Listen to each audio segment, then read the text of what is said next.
ఇంకో పక్క మొన్న రాజమండ్రిలో ఒక సంఘటన జరిగింది. ఈరోజు ఈ ప్రభుత్వాన్ని అప్రతిష్ట పాలు చేయాలని కొంతమంది కుయుక్తులు పడుతున్నారు.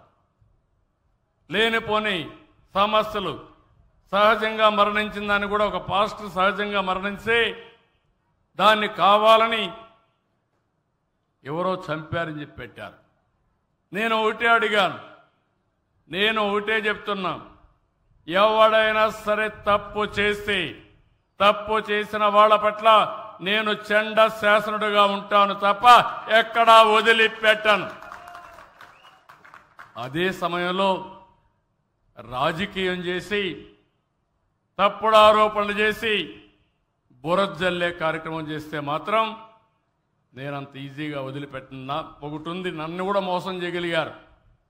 బాబాయిని చంపి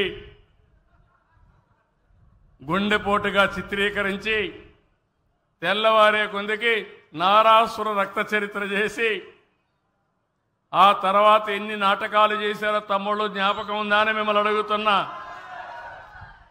ఇప్పుడు అవే చేయాలనుకుంటున్నారు.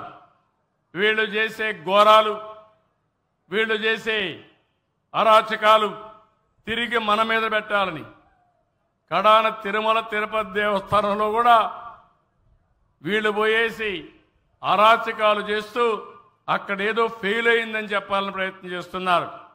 నేను అందరికీ ఒకటే చెప్తున్నా, డేగ కన్ను నాది, ఎవడూ తప్పించుకోలేడు.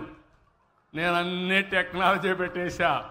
తోక తిప్పితే విప్పావో కట్ అయిపోతుంది, కట్ కూడా చేయక్కర్లా, కట్ అయిపోతుంది. మీ వెనకాన్నే సీసీటీవీ కెమెరాలు ఉన్నాయి.